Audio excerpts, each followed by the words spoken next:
క్రీస్తునందు నాకు అత్యంత ప్రియులారా, మీకు శుభములు వందనములు తెలియజేస్తున్నాను. అనుదిన ధ్యానములకు స్వాగతం. ప్రసంగి గ్రంథం 8వ అధ్యాయం ఈ దిన మన ధ్యానాంశం. ఈ 8వ అధ్యాయంలో 11వ వచనం నేను చదువుతున్నాను. దుష్క్రియకు తగిన శిక్ష శీఘ్రముగా కలగకపోవట చూచి మనుషులు భయము విడిచి హృదయపూర్వకముగా దుష్క్రియలు చేయుదురు. తప్పిదాలు చేస్తూ పోతున్న వాని యొక్క ధైర్యం ఏంటంటే, వాడు చేస్తున్నటువంటి పొరపాటుకు వెనువెంటనే శిక్ష రాకపోవటం. తెలుగులో ఒక ప్రాచీనమైనటువంటి సామెత ఉంది కదా, దొరకనంత వరకు వాడు దొర, దొరికితే దొంగ. ఈ సమాజంలో చాలామంది దొంగలు రాజుల్లాగా చెల్లామని అవుతూ ఉన్నారు. అయితే తొందరపడకండి. లేఖనం అంటుంది కదా, రహస్యమైంది ఏది కూడా బయలుపరచబడకపోదు. ప్రతిదానికి సమయం ఉంది అని ప్రసంగి చెప్పినట్టే వారికి ఓ సమయం ఉంది. కీర్తన 10వ అధ్యాయము 6వ వచనం అంటుంది, అటువంటి వారు మేము కదల్చబడము, తరతరముల వరకు ఆపద చూడము అని వారు తమ హృదయములలో అనుకొందురట. మరో చోట కీర్తనకారుడైనటువంటి ఆసాపు అంటాడు, అటువంటి పనులు వారు చేస్తున్నప్పటికీ కూడా దేవుడు మౌనంగా ఉన్నాడు కనుక దేవుణ్ణి కూడా వారు తమ వంటి వాడు అని అనుకుంటారట. అయితే దేవుడు అంటున్నాడు, నీ కనుల ఎదుట ఈ సంగతులు నేను వరుసగా ఉంచి నిన్ను గద్దించదను. చూచినట్టుగా ఉన్నంత మాత్రాన దేవుడు చూచుటలేదని కాదు. కీర్తన 90లో మోషే అంటున్నాడు 8వ వచనంలో, ఇదిగో మా రహస్య పాపములన్నీ నీ ముఖకాంతిలో కనబడుతున్నాయి, మా దోషములను నీ ఎదుట నీవు ఉంచుకొని ఉన్నావు అంటున్నాడు. ఈ విషయమై అపోస్తలుడైన పౌలు రోమీయులతో మాట్లాడుతున్నప్పుడు 2వ అధ్యాయంలో దేవుని అనుగ్రహము మారు మనసు పొందేదానికి ఇటువంటి వారికి అవకాశం ఇస్తూ వారిని ప్రేరేపిస్తున్నది అని వారు ఎరగక దేవుని యొక్క అనుగ్రహైశ్వర్యమును, సహనమును, శాంతమును తృణీకరిస్తారట. అయితే వారి యొక్క హృదయ కాఠిన్యమును, మార్పు పొందని హృదయమును అనుసరించి ఉగ్రత దినమందు, అనగా దేవుని న్యాయమైన తీర్పు బయలుపరచబడు దినమందు తమకు తామే ఉగ్రతను సమకూర్చుకుంటున్నారు అంటున్నాడు పౌలు. ఈ విషయంలో చాలామంది తొందరపడుతూ ఉంటారు. తప్పిదాలు చేస్తున్నవారు, దుర్మార్గంగా ప్రవర్తిస్తున్నవారు ఏ కీడు అనుభవించకుండా, దేవుని ఉగ్రత వారి మీదకి రాకుండా వారు చక్కగా కొనసాగుతున్నారు అని తొందరపడుతుంటారు. మత్తయి సువార్త 13వ అధ్యాయంలో 24 నుండి 30 వచనాల్లో ప్రభు చెప్పినటువంటి ఒక చక్కటి ఉపమానం.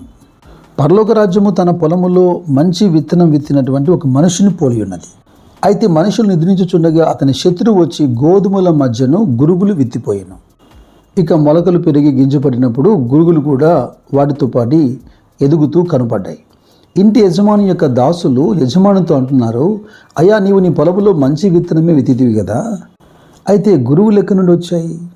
ఇది శత్రువు యొక్క పని అని యజమానుడు గుర్తించాడు. పనివారు అడుగుతున్నారు, అయితే ఆ గురుగులను మేము పెళ్లగించి వేయటానికి అనుమతిమని. యజమాని ఎంత తెలివిగా చెబుతున్నాడు చూడండి.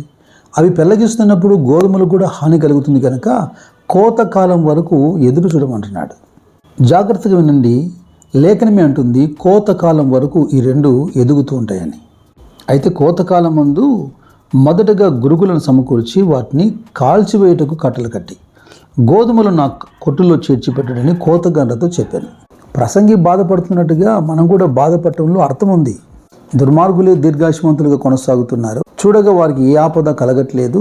వారు తమ కుటుంబములతో, పిల్లలతో ఆనందంగా కొనసాగుతున్నారు. కీర్తనకారుడైన దావీదు 37వ అధ్యాయంలో 7వ వచనంలో, తన మార్గములో వర్ధిల్లువాడిని చూసి నువ్వు వ్యసనపడొద్దు. ఎవడు తన మార్గంలో వర్ధిల్లేవాడు? దురాలోచనలు నెరవేర్చుకుంటూ వర్ధిల్లేవాడట.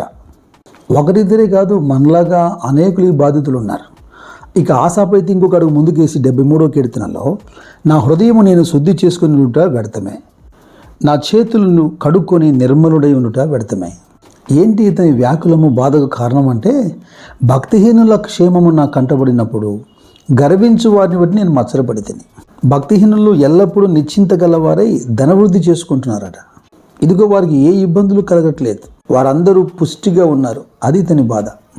త్వరపడి సొంత ఆలోచనతో ఇలాగ మాట్లాడేసి ఆ అంశం మీద కాస్త ధ్యానం కలిగి ఉండాలని దేవుని మందిరానికి వెళ్ళి ఈ ఆసాపు ధ్యానించడం మొదలుపెట్టాడట, ప్రసంగిలాగే. అయితే ఆసాపు ఈ స్టేట్మెంట్ ఇవ్వలేదు, ఇది కూడా వ్యర్థమే అని. అతడు ధ్యానించగా బయలుపడిన అంశం చూడండి. 73వ కీర్తన 17వ వచనంలో, నేను దేవుని పరిశుద్ధ స్థలం లేకపోయి వారి అంతము గురించి ధ్యానించే వరకు ఆ సంగతి నాకు ఆయాసకరముగా ఉండెను. అంతే కదా, మరి ఎంత యథార్థంగా నీతిగా బ్రతికినా మన పరిస్థితి బాగులేక మన కళ్ళ ముందు దుర్మార్గంగా జీవించేవారు మంచిగా బ్రతుకుతున్నప్పుడు మనలో పుట్టేటువంటి ఆలోచన ఇది. ధ్యానించిన పిమ్మట ఆసాపు అంటాడు, నేను తెలివిలేని పశుప్రాయుడినైతిని, నీ సన్నిధిని మృగం వంటి వాడినైతిని.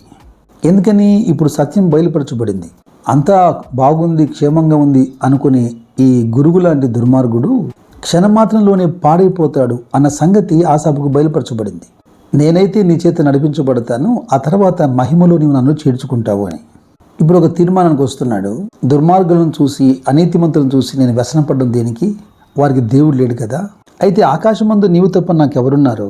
నీవు నాకుండగా లోకంలోనిది ఇక ఏది నాకు అక్కర్లేదు అంటున్నాడు. పాట వింటున్నటువంటి మీరు కూడా ఆవేశంతో త్వరపడి ఓ నిర్ణయానికి రాకండి. వ్యాకులం గలవారై దేవునిపై తిరుగుబాటు చేయకండి. హెబ్రీ గ్రంథకర్త 12వ అధ్యాయంలో 11వ వచనంలో చెప్పినట్టుగా ప్రస్తుతము మన కంటికి సమస్తము దుఃఖకరంగా, నష్టంగా అనిపించినప్పటికీ దాని ముగింపు గొప్ప ప్రతిఫలం, అలాగే సమాధానమయ్యింది. ఎంత ఏపుగా పెరిగిన ప్రయోజనం ఏముంది? గురుగులన్నీ కూడా ప్రోగు చేయబడి అగ్నికి ఆహుతైపోయాయి. అయితే గోధుమలు అయితే చక్కగా తండ్రి ఇంటికి చేర్చబడుతున్నాయి. ఈ ఉపమాన భావాన్ని ప్రభు చెబుతున్నాడు. విత్తనం విత్తినవాడు మనుష్య కుమారుడని. మంచి విత్తనం అనేది దేవుని రాజ్యానికి సంబంధించినటువంటి పిల్లల విషయమని. ఇక గురువులైతే దుష్టి సంబంధులు, వాటిని విత్తిన శత్రువేమో అపవాది. కోతకాలం అనేది యుగ సమాప్తి, కోత కోయివారు దేవుని దూతలు. అంచెదినములలో ఆయన తన దూతను పంపి ఇదిగో ఆటంకములు, భేదములు కలగజేసేటువంటి దుష్టుని సంబంధాలందరినీ ప్రోగు చేసి అగ్నిగుండంలో పడవేస్తాడట. మరి గోధుమలు ఎవరికి సాదృశ్యంగా ఉన్నాయి? నీతిమంతులైతే తమ తండ్రి రాజ్యములో సూర్యుని వలె తేజరిల్లుతారు, చెవులు గలవాడు వినుగాక. సత్యము ద్వారా మీరు స్వతంత్రులు అవుదురుగాక. కృప మీకు తోడైనుగాక. God bless you. God bless.